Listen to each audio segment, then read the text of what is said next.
When we talk about industry in Lake Mills, I think we have to realize that for quite a bit of its history, the industries were very intimately connected with agriculture.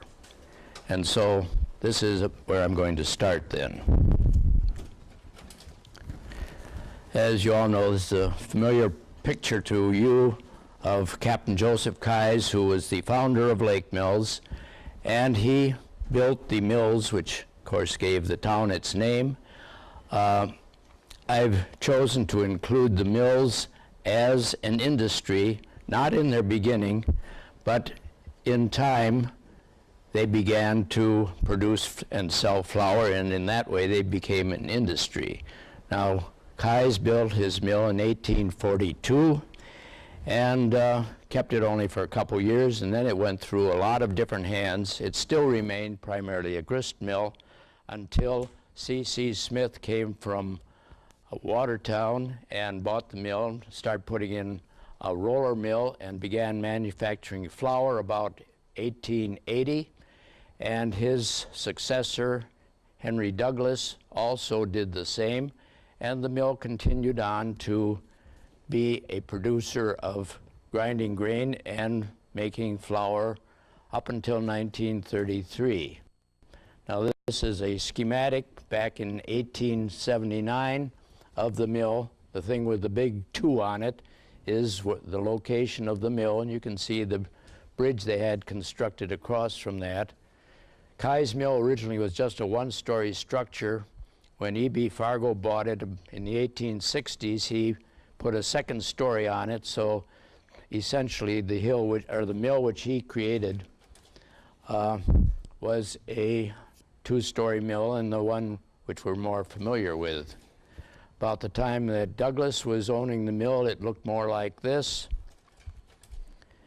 And we'll go on from that to the next industry, which was the agriculture company, which was started in 1847 by a group of people, including Miles Millard, or this man, Ambrose Foster, and they built a 70 by 40 mill, if you will, or manufacturing plant, which was also on the mill pond and used the same water. It's this structure right here, and it went through a lot of ups and downs. The original building was about 70 by 40 feet, and they were made essentially farm equipment, particularly plows and wagons and maybe some small cultivators and things like that. They also started the first foundry, which is in this part of Wisconsin, and did a lot of molding of iron, made heavy castings. It went through a lot of reorganizations in the next few years, a lot of different owners. Most of them didn't do too well. About 1853, they started making machinery for most of the mills which were up and down the Wisconsin River. Now, whether these were gears or what, I'm not sure, but at least they were credited with doing that. And about 1860, Robert Fargo and George Griswold took over and did quite an extensive foundry business. And as Robert Fargo once said, they also made some of the very first threshing machines which were used in this area. Well, it was organized, and I say is reorganized, and became a stock company about 1868, called the Agriculture Manufacturing Company. And these were the kind of things that they got involved in. About 1876, Mr. G.A. Williams, who I believe had one time been a teacher in Lake Mills, along with Hitchcock and Griswold, started manufacturing cedars, which they called challenge cedars. And a little later, about 1880, Charles Kramer also started making things in this building, particularly vaneless windmills. He got a patent on that. However, the factory burned in 1881, and that was pretty much the end of the agriculture company. The next one that I'd like to talk about is the Seaver Knife Company, and I'm sure a lot of you have heard about this before. Seaver had arrived very early as a blacksmith, and it wasn't until about 1875 that he began making knives, and this was, the arrow isn't quite right. Where you see the 3, that's where the Seaver Knife Company was. Up until this point, most of the what they considered good knives were made only in the eastern United States, and so eventually he gained a reputation for creating a very good silver steel knife, and did very well with the slaughtering industry, and sold his produce over a lot of the United States. Most of it went to Milwaukee and to Chicago slaughter yards, but he also sold his knives as far as the eastern United States and other places. For the most, this is his price list, and you can see the various types of knives he was making, from butcher knives, sticking knives, siding knives, carving knives, everything up and down. Pruning knives, fish knives. I don't know what a legging knife is, but and this is an old picture of the crew that was probably working there back in those early days. At one point, he found that this little place wasn't big enough, and so he actually moved it over to the old remnants of the agricultural company and rebuilt that, and was making his knives there. And it got to the point where he was making tens of thousands of knives, and of course the business was up and down. He'd run his salesmen out periodically to get these orders, but Armour and Company, for example, was a big purchaser of his equipment, and he joined E.N. Harvey, or Harvey joined him at one point in the 1890s, and it became a partnership, but it was still called the Seaver Knife Company. And they even made such things as razors and tinner's hammers. Well, the partnership dissolved about 1897, and from that point on, Seaver sort of let his business slide down. He also, unfortunately, had a fractured hip, which made a big difference in what he could do and get around.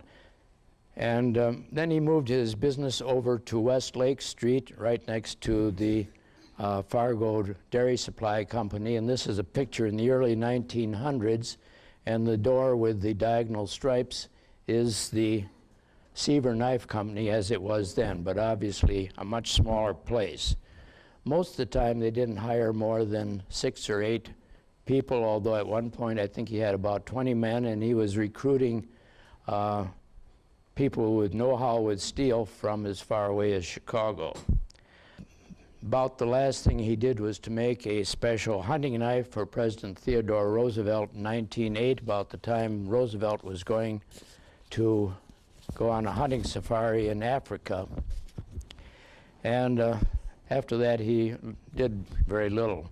If you've been to the museum, you've seen some of the Seaver knives. Well, this is another ad that he had, and these were ads in the Leader. And that's his logo on his knives.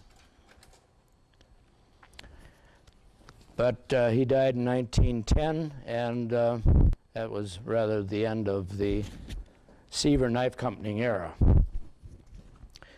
Next one I would like to touch on is the manufacture of cigars. Now, back in those days, just about every town had some little cigar manufacturing operation. Usually these were very small, probably only 4 or 5 people. They were all hand rolled, and Lake Mills was no exception. Back in 1865, there was a Hoyt and Newton cigar company, and that sort of faded out. However, in 1876, 3 brothers, the Newtons, started a much bigger operation, And this is a picture of East Lake Street, and where you see that sort of little, well, that building right there, which is where the Century parking lot is now pretty much. They started a rather active cigar factory, and they employed from 15 to 30 people depending on the season. By 1877, they had enlarged the factory, and they were making 300,000 cigars a year. They bought most of their cigar leaf from Milwaukee. They didn't get it locally. At that point, I think that there weren't too many farmers raising tobacco. They were more interested in other crops. A lot of it was sold in the Denver area, interestingly enough, and they even sent salesmen out there, and they would sell, you know, as much as 50,000 cigars at one time to Denver and to Leadville, or Leadville, whichever way you want to pronounce it.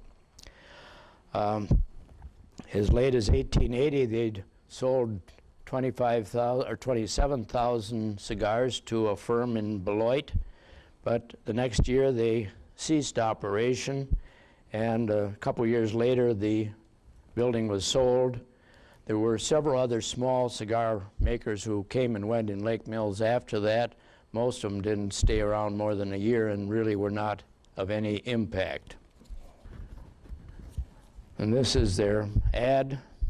As you can see, they pushed for getting dealers and for mail orders, and did a reasonably good business for a small town. The next industry of some importance was that of making brick. Now, again, brick often was a very local type of industry, in part because brick was very heavy. It was hard to send and ship, and particularly before you had railroads and had to haul it by carts and wagons over rather poor roads, it just didn't work very well at all. However, even as early as 1840, supposedly there was a Starkweather and Foster who had started a brickyard. I believe, though, that may well have been in the Asplin area. There certainly was a Nevins who was making brick in the 1850s there, and actually has made the brick that is in the old Baptist church, which is now our historical museum. He also made brick for some of the other little old brick houses in Asplin. However, for Lake Mills, the most productive era for making brick was from 1878 to 1891. There was a Mr. Deering. Well, there are a variety of people who stopped and started little brick-making concerns. They all were located along Water Street, and you can see this one area here on the south side of Water Street, pretty much where the city building is right now, which was called Green's Cream Brick Works. And Mr. Deering had started a reasonably good brick operation there about 1878, and then he sold out to Myron Green within a couple years, who had come from Lowell. And most of the original stuff was handmade brick. However, Green brought in 4 brick-making machines, and within a short while was making 100,000 to 200,000 brick at a time. And he was sending them out by rail. He sent them to Madison, he sent them to Juneau. Some of his brick went into some of the elevators at Jefferson Junction. And by 1882, he was making some 800,000 brick a year. He sold it back to William Deering and Charles Krause in 1887 or 1888, and they continued to make brick on a somewhat smaller scale. However, by 1890 it faded out, and even though the editor of the Leader urged someone to come in and start making brick again, it never happened. Well, there's one industry which has been very important in Lake Mills, and that was the Fargo Dairy Supply Company, which started out as the F.B. Fargo Butter Color Factory in 1870. Frank B. Fargo was the son of Enoch B. Fargo, and he'd had a rather interesting career. At one point, he was manufacturing turkey feather dusters. Another, he was the advance man for the Royce Swiss bell ringers. But somewhere around 1870, he came up with this new type of butter color. Just recently, I've learned that it may very well have gotten this color from dandelions, that somehow he was able to extract it from dandelions. Now, that's just hearsay, but it's an interesting thought. But he built this little plant near his father's cheese factory, which is located on West Lake Street, about where the old municipal building is now. And little by little, they expanded this. They began supplying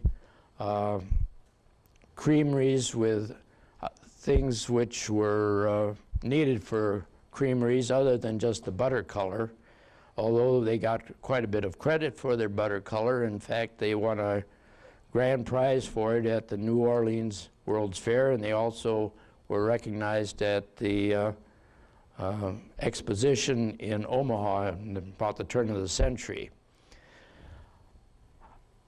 They were originally began getting supplies for dairies from other manufacturers, and about 1886 they started to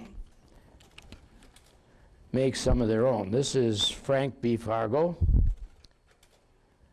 and this is the way the plant began to expand by the late 1800s or 1890s.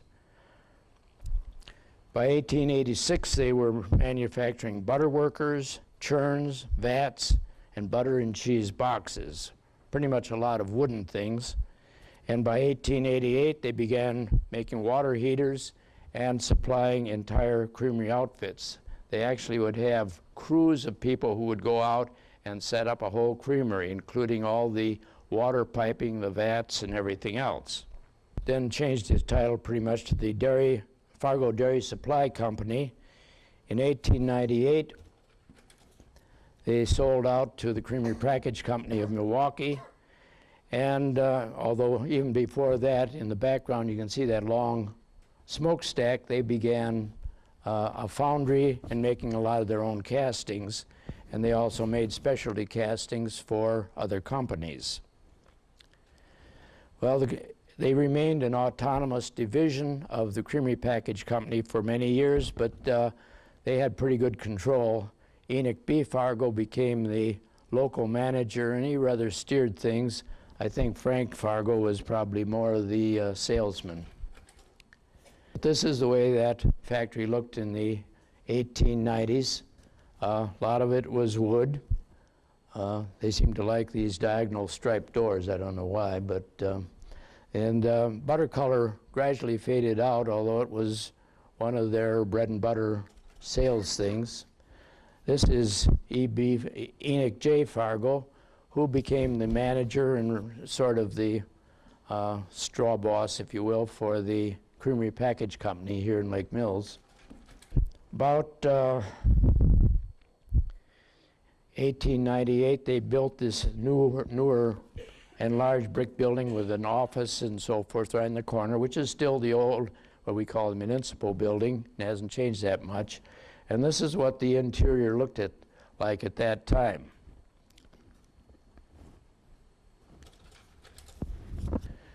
And this is what the work crews looked at that time. And this was probably a bunch from the tin shop. They began making more things out of metal about that time. In 1891, because of their expertise in handling piping and so forth, they took over supplying the water for the city, putting in the pipes and also having a big steam engine to pump the water around.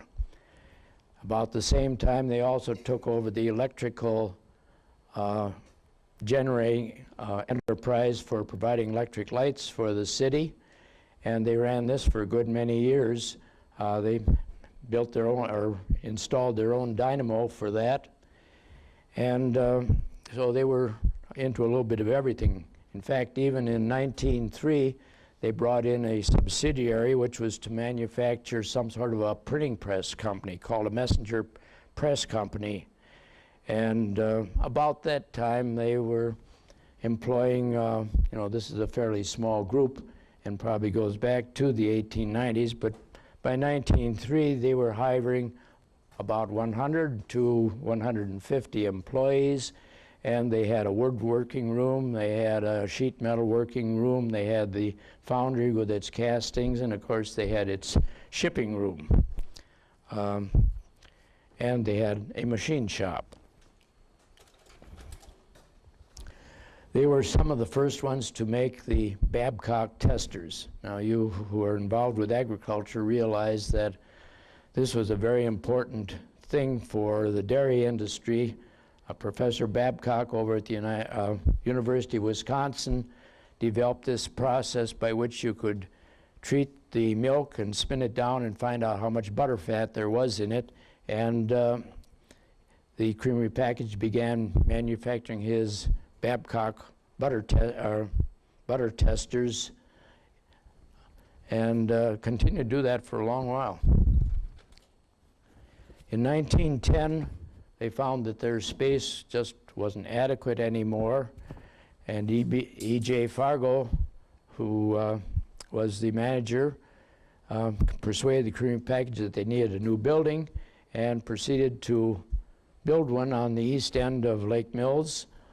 Of course, it was his land, which is sort of interesting, but anyway, this was the way that creamery package company looked. This is the front of it, as some of you will remember. It's been torn down now, but this was the office area. And this was the work area, and of course they had a rail spur that came into it. And this is a postcard showing the different departments in the company. Shortly after they moved, Enoch Fargo retired, and William Penn, the fellow with the hat on, became the superintendent of the creamery package. And this shows the fellows who at that time worked in the old tin shop.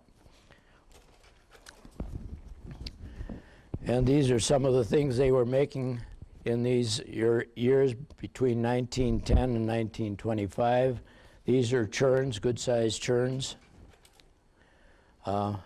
More churns of a different type, and of course they started making pasteurizers. And these are a much fancier type of Babcock tester, and this was probably in the 1930s, I would believe.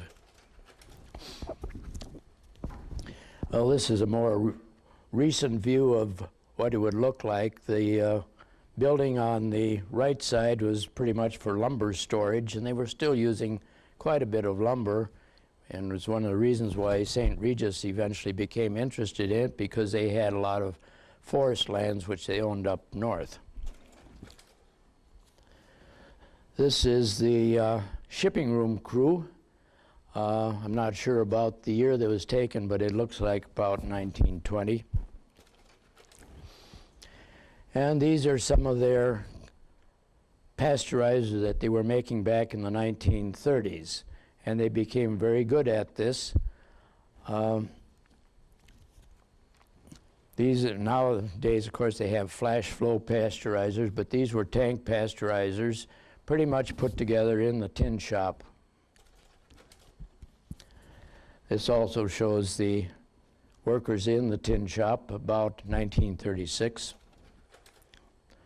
And about 1931, Irving Hippenmeyer was brought in from Waukesha to become the superintendent. Leonard Heitz had been the superintendent for several years before that. He was a local person.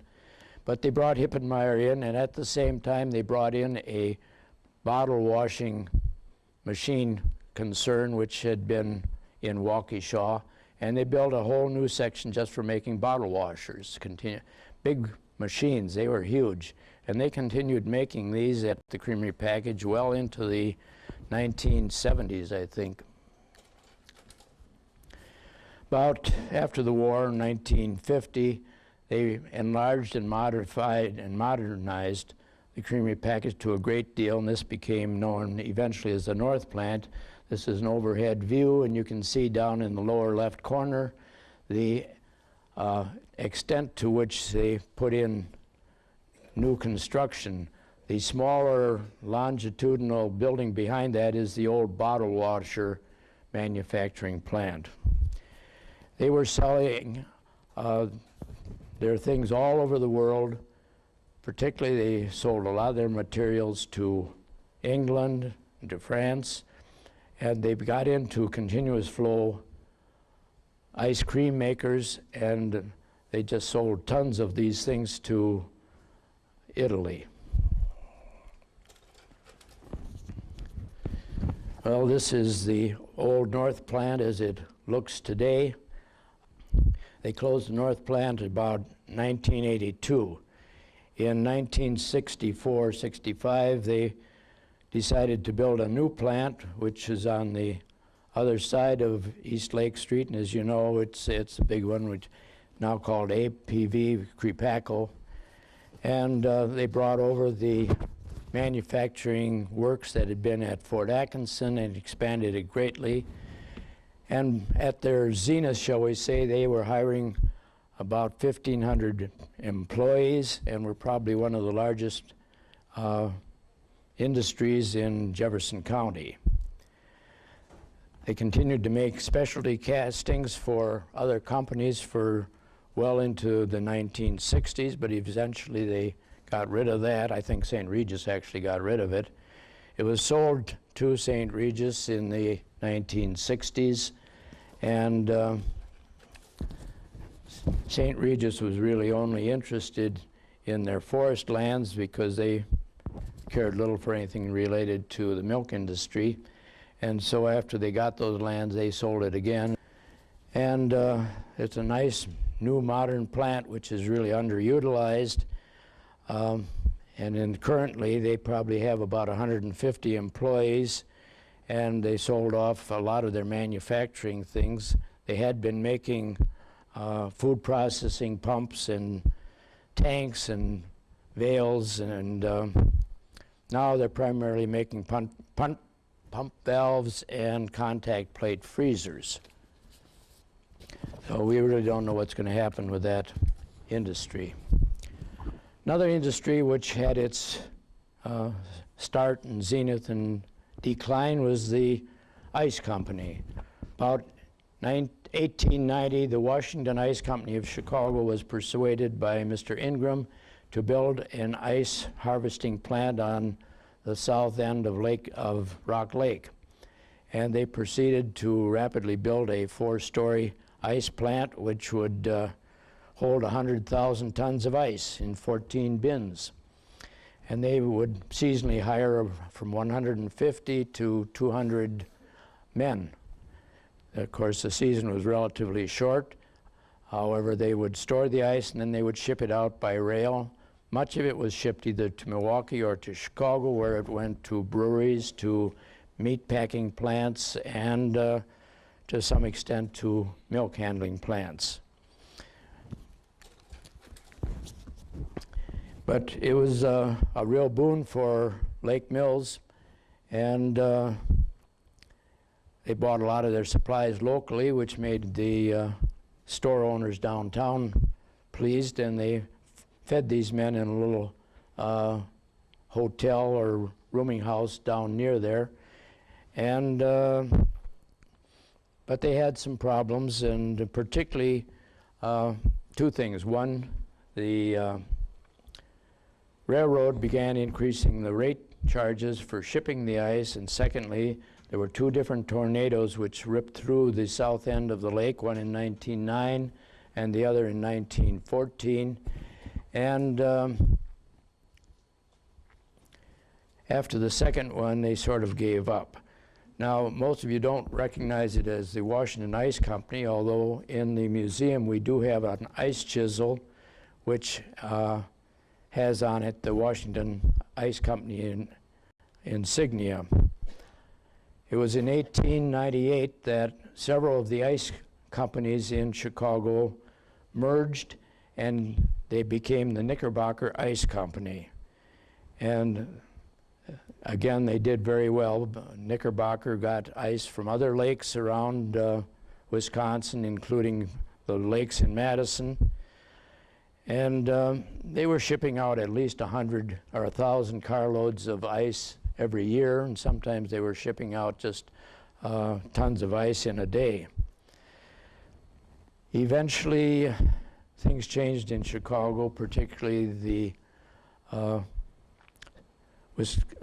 people who were interested in sanitation in Chicago got a little tougher on the ice companies, because lots of time they were harvesting it out of polluted rivers and lakes and things like this. And so little by little, the companies began making more manufactured ice in their own plants. One of those was the Consumer Ice Company, who made quite a bit of artificial ice, but they little by little bought out parts of the Knickerbocker Ice Company, and in time took it over and took over the operation in Lake Mills, particularly from 1915 to 1919. Well, again, as handling conditions for ice became more stringent, they went more to the artificial ice and eventually closed this down about 1919 and sold the business to Steinle and Strauss. Well, this is another picture of the workers who would work in the summer and help load the cars with ice. As I say, they sold the land to Steinle and Strauss in 1921, and they proceeded to take the lands over and turn it into Sandy Beach Resort, which you're more familiar with today. But it was, during its zenith, a boon to Lake Mills, and they produced about $1,400 worth of salaries per week for the town. If you translate that into present-day money, that'd probably be about $40,000 a week. Next thing I want to touch on is, again, related to agriculture, and that is the handling of milk. Back, of course, there were a lot of little independent creameries and cheese factories all over Wisconsin from 1880 essentially, up until about 1900. And little by little they became more sophisticated. One of these was the Dodge Creameries. E.C. Dodge of Lake Mills had creameries many places around the county. And eventually he and his partners built a creamery on Water Street, again pretty close to where the old brick place was, and began using it as a creamery. However, in 1970 they sold their business to the Lake Mills Milk Company, a new organization who started a condensery for canning condensed milk. And it wasn't long after 1970 that they were canning as much as 2,400 cans of milk a day. In 1921, they sold out to a Mr. Bauman of Jefferson, who installed new machinery, and very soon they were handling as much as 100,000 pounds of milk a day. Obviously, this is a great boon to the local farmers. About 1930, it became owned by a company or organization out of Waukesha called the Wisconsin Evaporated Milk Company, or WEMCO, and there was a Mr. Finley involved with that, and they took over, and they were doing rather well, except apparently there was a mishandling of funds, and so by 1934 they'd gone into bankruptcy. Well, this was a real hardship for the farmers. Of course, it was the Depression years, and where were they going to sell their milk? Fortunately, the same year, a Lehigh Company of Chicago came in and said, we think we can do business here, and they took it over to become makers of powdered milk. And they installed $40,000 worth of equipment. They brought some of their equipment down from Juneau, Wisconsin, where they had a plant. Some of you will remember Elmer Kuhlman. He came at that point to become the plant manager. And they proceeded to make powdered milk here in quite good quantities, and I think most of it was probably sold to other food industries. But in 1938, it was closed. And then later on, the building was sold to the Miller Implement Company, and finally it became a place for storage of eggs, and eventually the city took it over. An associated creamery operation was that of Harry Whiting. He had started out with a creamery in the old, well, I'll say shoe factory, although at that time it was a Central Hotel building. He was a nationally known butter maker, and he decided to make his own niche with his own company. So in 1919, he moved to the Woodkey Livery Building on Church Street and changed its name to the Rock Lake Creamery. He employed from 10 to 14 people and began sending butter in large quantities out to New York State. At one point, he was sending 20,000 pounds of butter there. They were handling 35,000 pounds of milk a day. They were pasteurizing the milk, and a little later they began making cheese also. In 1923, he sold out to a new partnership, of which Mr. Dodge and the Ferries were the primary owners, and they kept Whiting on as a manager. And this became known as the Wisconsin Milk Products Company.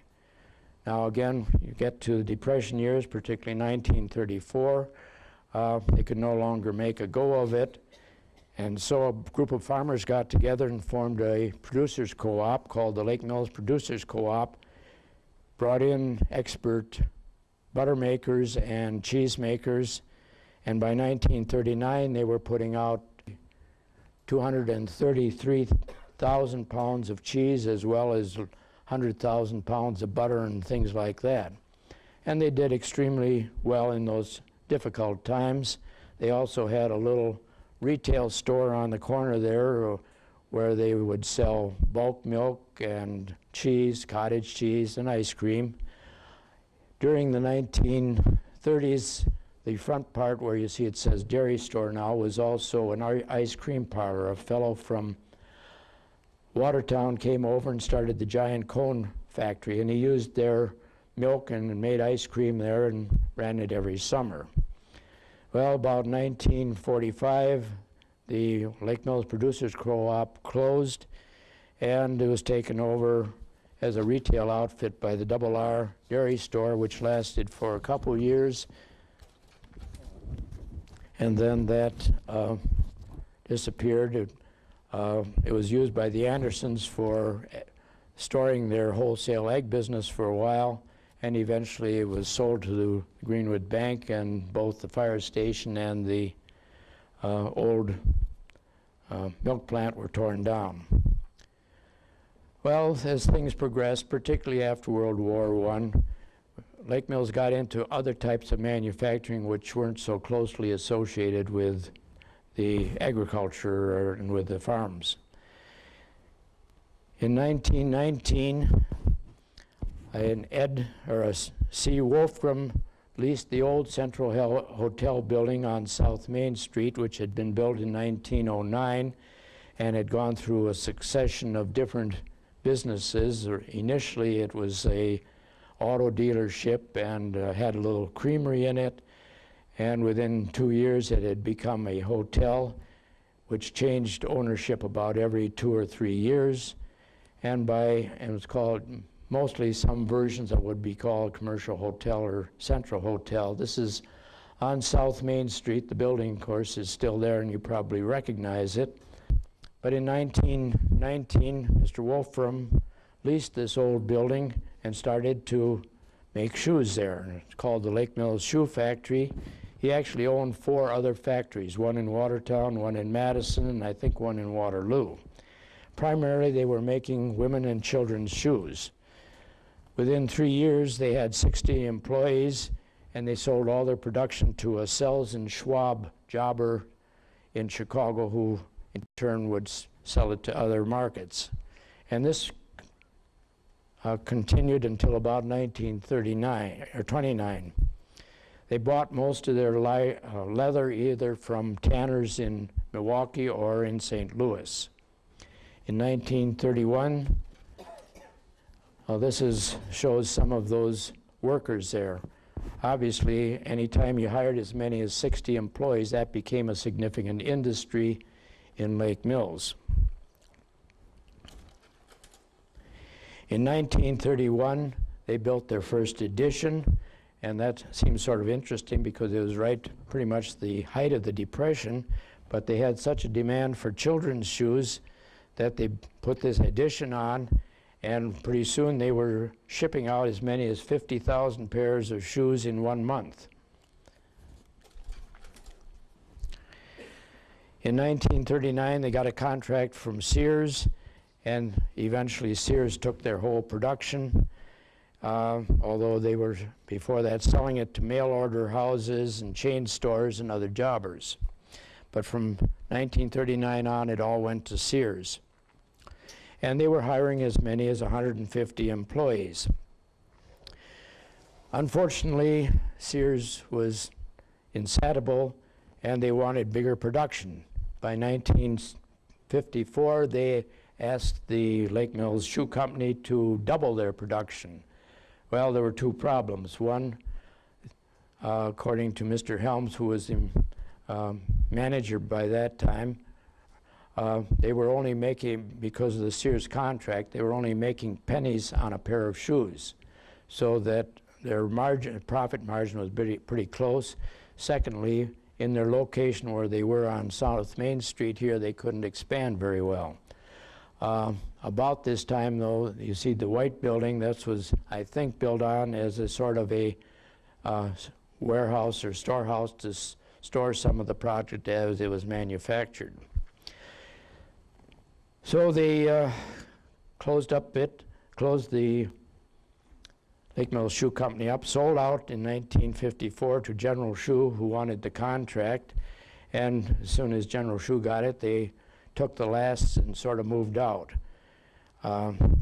Within a couple of years, there was a Kerry Freeman from Beloit who came up from Freeman Shoes and tried to start his own little shoe factory. It's called the Wishing Well Shoes. Again, they were children's shoes.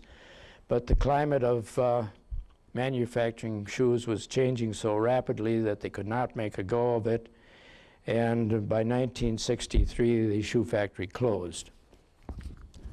Just about the same time as the shoe factory began operation, a Lake Mills canning factory came into town. There was a group from Cambria and Columbus, particularly Frank Roberts, Mr. Fritz, Herman Tunn, and Walter Holston, who came in, bought land on the east side of the creek, which had been just a family farm, and built a 84 by 144 canning factory. Within a year, they began production. Primarily, they were canning peas, and they were putting out 15,000 cans a day. A couple of years later, they built a warehouse for storing this. This shows the canning factory in one of its progressive modes, where they were actually running the viners in the back of the factory, and any of you who were around at that time know what the smell got like by the middle of July.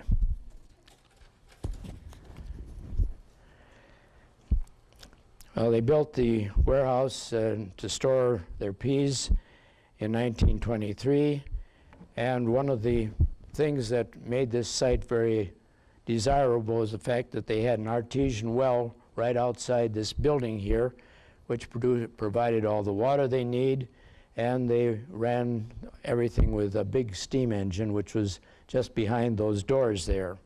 I suspect quite a few people in this room at one time or another worked in that canning factory. In 1929, they sold out to the Libby Company for $250,000. Libby's continued to process peas here. This is the backside of the warehouse. They retained the old farmhouse and used it as their office for all the years that they were here. They never built an office building, they just used the farmhouse. But they did have vineries out in the country, and a few of these still can be seen here and there. And later on, they became a little more sophisticated with their viners. This was about the time when they started harvesting and canning lima beans. So they had two crops, the pea crop, which ran pretty much through the month of July, and then later on the lima beans. During the Depression years, they were also approached by the government to can meat because they had these pressure cookers. And so between 1932 and 1934, after the canning season, they also canned meat for the government to be used for beef supplies. This was Sid Sorensen, who was the manager who was brought in by Libby's about 1940, I guess, or something like that. However, like anything else, the way of processing things changed. They began all over making more frozen vegetables. This plant was just not equipped for that, and eventually Libby closed the plant in 1958 so that they could move the process to other places, particularly Janesville and Hartford, where they had facilities for freezing it. Before that, they were harvesting the peas in Lake Mills and then shipping them to either of these places for freezing. After Libby's pulled out, the building was sold to James Way of Fort Atkinson, who moved their Sanacool plant in, where they were making insulating panels. However, that only lasted about 3 years, and then it was sold to Farmite Sprayer. Again, that didn't last too long, probably 8 years, and essentially the building was closed down in 1970. There was another industry of a smaller sort which started about 1920 when a group of farmers started the Equity Society and had a Lake Mills Breeders Association, which built a sales pavilion across the road from the depot, and the building is still there. And they would have big sales of Holstein cattle. About 1934, this had faded out and become the Farmers Supply Company. And in 1932, the cattle sales barn was leased to Wemco, who used it for a warehouse. Another interesting industry of Lake Mills is that of the Federal Fish Hatchery. For a good many years, they were trying to bring a fish hatchery in here, initially a state fish hatchery, but politics got in the way and nothing happened. However, in 1931, the federal government was looking for ways of getting people employed, and they bought a lot of land off South Main Street in 72 acres for $16,000 and proceeded to build a federal fish hatchery here. It was a WPA operation and constructed by them.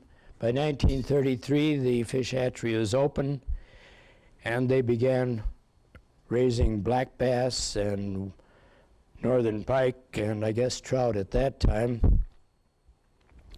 And this went on as a state fish hatchery. They never had very many employees, probably only 8 employees, 10 employees at one time. However, the federal government started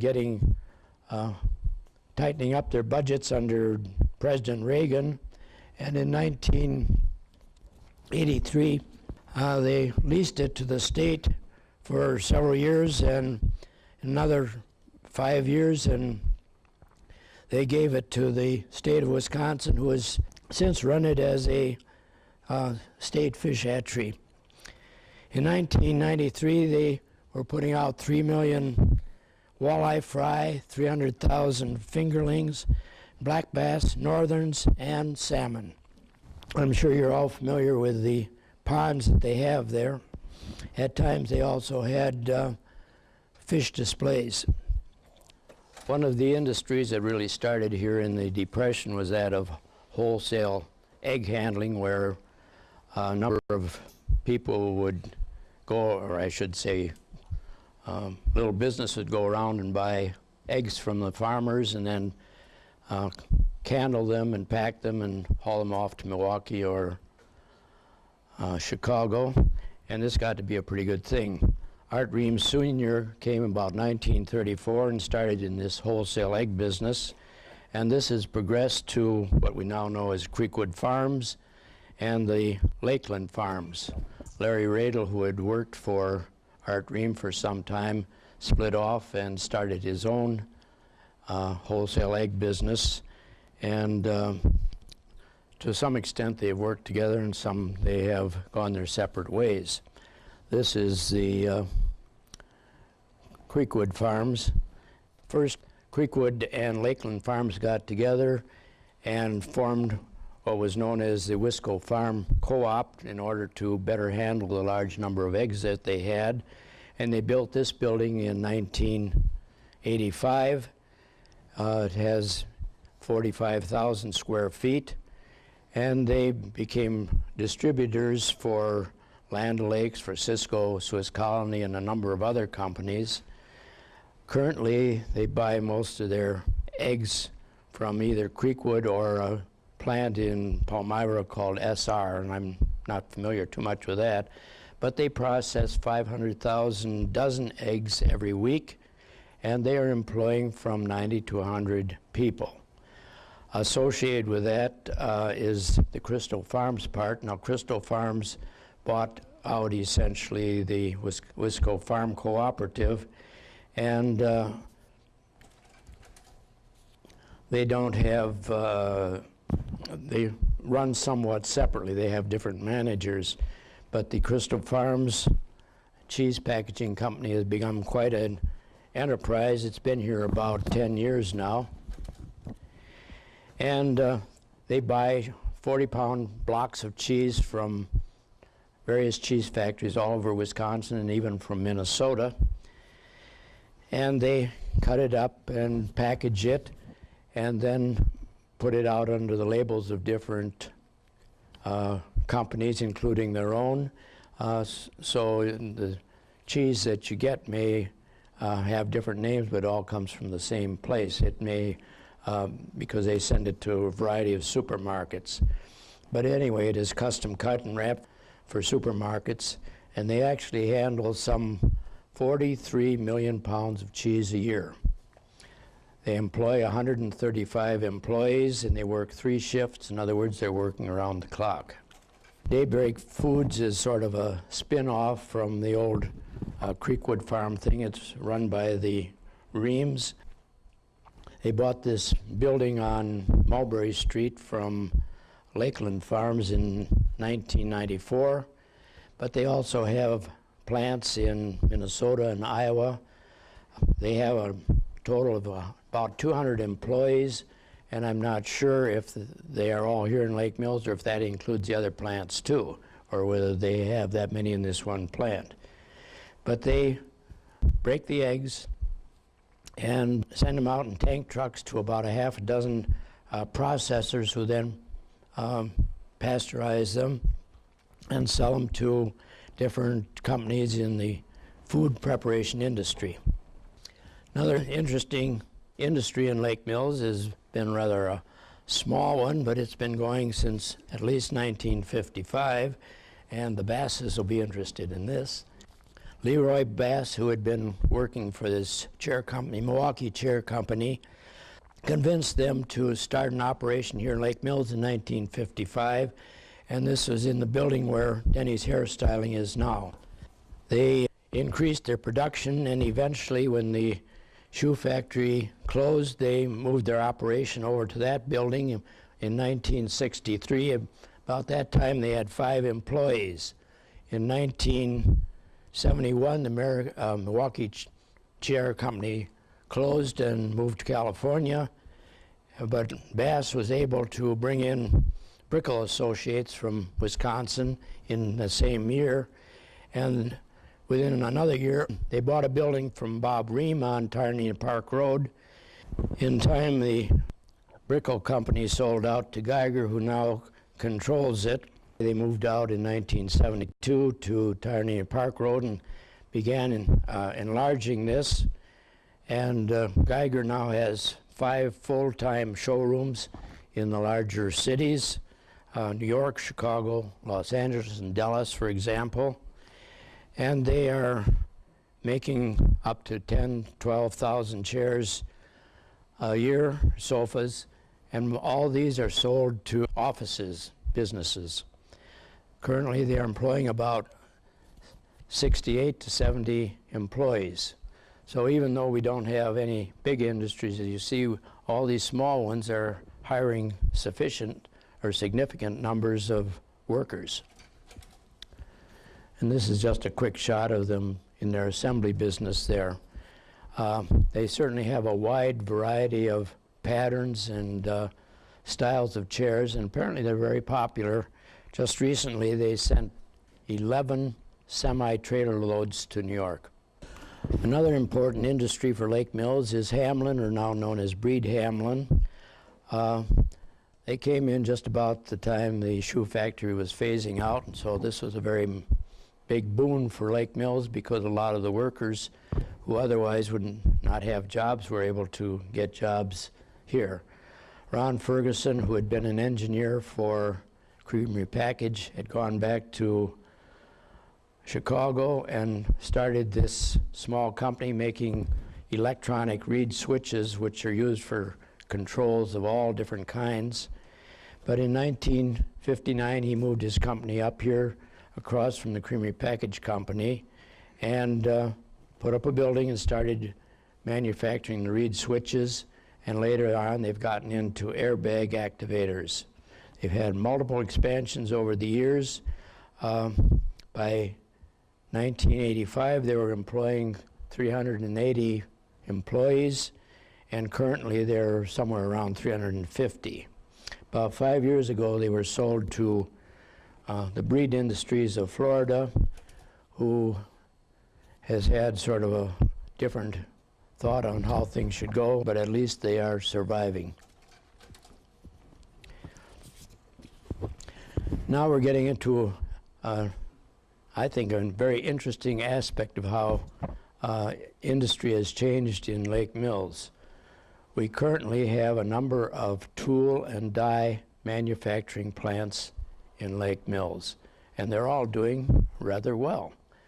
They make specialty products for a variety of industries who find it not feasible to do it in their own plants, and so they are all very busy. Now, the first one I want to talk about is Bob DeVore's Tool and Die Company. He came here in 1956 and started making things in his own home. By 1962, he had moved to the former shoe factory building in South Main. It was usually a pretty small operation with only 2 or 3 people. One of his major clients was the Carnation Milk Company, and he would make the dies for making their cans. They've had a variety of locations. At first, before they moved to the shoe factory, they were in one of the store buildings on South Main for a couple years. But it was 1975 that they moved into the shoe factory. Currently, they have taken over the old Robert Gettleman building, and I don't know, I forgot to ask them how many employees they have, but from the number of cars out there, I would guess they must have at least 15 or more. And they are making specialty metal items for industry, and as you can see, these are just some examples of the things which they do make. Ken Seljan, who had also been an engineer, I believe, for Hamlin originally, started his own tool and die company in 1967, and he moved into the place where Tesh had his plumbing business on East Lake Street, and he was in that for a good many years.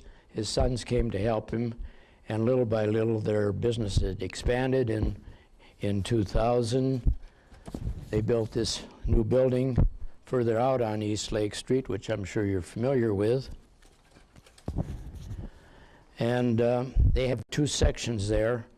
Actually, the tool and die section is the smaller section now, and they only have about 5 employees with that. But they are also making what he calls rotational molded plastic products for industrial customers. Among those are McDonald's and Budweiser. Some of these are advertising things. These are some of the tool and die things.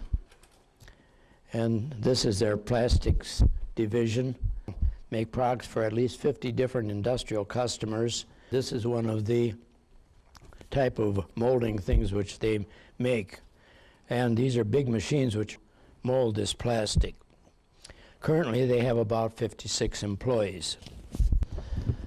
Another tool and die maker is that of Jim Bray, Aslan Engineering. He started his own little tool and die company about 1978 in his own home and barn out on Zabel Road near Christmas Hill. And just using simple lathes and drill presses and saws, he made specialty items for a variety of industrial customers. 1990, they have gotten into large computerized lathes, which cost from $150,000 to $250,000 each.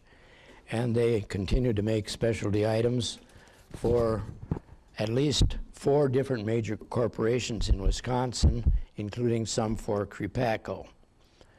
As you know, they've just had a building expansion because they need more room.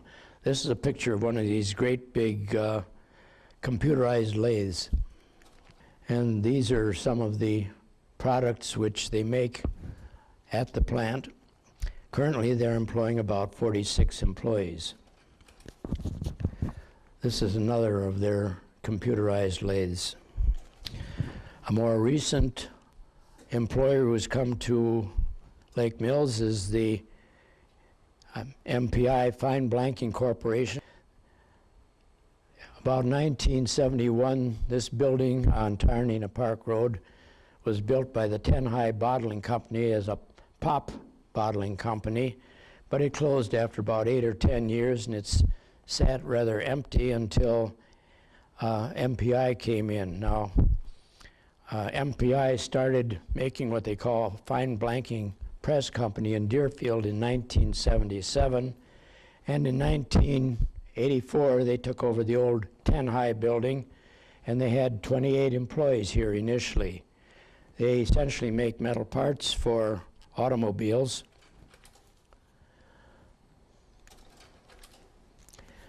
And this is an example of what they put out. Some of these are clutch plates, they're compressor valve plates, and so forth. And they employ from 75 to 130 people currently. And this is another locally owned business, Fiberdome. Roger Willeen had started out with his brother and father in the silo business in the 1960s, and by 1968 he branched off to make things out of fiberglass, particularly silo tops and calf hutches and container boxes. Most of this was, as you remember, on the Sandy Beach Road, and I think they still have some things which are made there. Steve Quant worked for him for a while, and then he branched off about 1980 to start making Tuffy boats. But in time he sold out to Roger Willeen, and so the Willeens now built a second plant about 10 years ago on Stony Road, which is this one. And they're making a variety of fiberglass products, molded fiberglass products, some as big as these storage tanks, as you see. And they make a lot of stuff for the post office department, such as mail sorting bins and whole mail bins, utility carts and trucks, package tubs, and lately they've also been handling some sort of entrance mats which are customized. These are the Tuffy boats, and also something as small as the duck boats, all of fiberglass. Currently they're employing about 40 people. This is Chapter 2, which is another tool and die company, started in 1973 by George Lohman, who I'm sure most of you remember. They also have a variety of production lines and make specialty items for a variety of industries, and they have 30 employees. Hamlin got into the liquid crystal displays business about 1973, and were doing this in their own plant. But this was rather cramped for what they were going to do, so in 1978 they bought the Anderson Homes building, which is on the Tarnina Park Road. Well, it was built in 1978. In 1980, Hamlin bought it and started making crystal displays in this building about 1983. In 1985, they sold it to Standish Industries, and it became an independent company. And more recently, we recognize as Planer, which is now owned by a Beaverton, Oregon corporation. In 1993, Standish Planer joined the U.S. Display Consortium, and actually they are on the cutting edge of this liquid display business and have all sorts of patents, and they are recognized throughout the world as being on the top of their line. This is an inside shot, and as you know, it requires very clean conditions, very sterile conditions, and the people have to be gowned and everything else. They currently have about 185 employees, although I think previously they hired even more than that and worked 2 or 3 shifts. These are some of the displays. It's a very competitive business with the companies in Japan. Companies in Japan more go toward making the displays on your wristwatches and things like that, whereas what Planer does is more the industrial things, the gas pumps and this type of thing, and things for copiers, aircraft weather information. These are some of the things which I pulled out of their catalog. The old Creamy Package North building has become the site for a number of small industries, and I'm certainly not familiar with all of them. As I say, I think that Tuffy boats were manufactured there at one point. There's something called High D Supply Company, and there's something that makes sort of trailers there. And one other one who had a presence there is Vision Fitness, who we're just becoming familiar with because they've just built a new building south of the Creamery Package buildings. Vision Fitness was a division of Trek Bicycle Company over in Waterloo about 1993. About 3 years later, they decided that they'd go back to their core business, and it was bought out by a group of their employees, and they started their operations in the old Creamery Package building. Now they've built a new building which has just opened up, and they had an open house, I believe, today on South Creamery Package Avenue. And they make exercise bicycles, treadmills, trainers, heart monitors, and they expect to sell 40,000 exercise bikes this next year. These are some of their treadmills. This is the new plant. And this is some of their other exercise equipment. They are hiring about 30 employees, although I understand that they are partly owned by a Taiwan industry. And finally, we have the Tarnina Brewing Company, which opened in 1999, and currently they're putting out 1,100 barrels a year, which is a relatively small operation, but they don't have too many employees, but they're stabilizing, and I think they will keep doing all right. Well, that's my story on the industries of Lake Mills. I probably have missed a couple of the smaller ones because I'm not too familiar with them. But even though the type of industries in Lake Mills has changed from those primarily of the agricultural nature to more of the industrial manufacturing nature, and particularly the highly specialized type, we are continuing to employ a good number of people locally, and this obviously makes for the stability for our town. Thank you.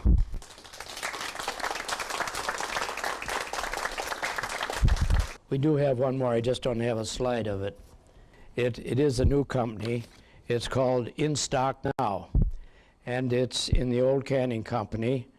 Sean Bolig is the one who runs it, and they are the ones who make all this yellow tape, which you see keeping you from getting across police lines and things like that. They make, as he said, tens of millions of feet of this, and they're sold every year. And they make these warning tapes and underground cable, and they have 2 or 3 employees, but they are doing extremely well. We continue to have what I think reasonably stable industries. Obviously, the economic climate in the United States is going to make a big difference in whether they can hang in tough times or not. But all of them I talked to said that no demand has fallen off it yet at this point, and they're all going great guns. Let's clap again.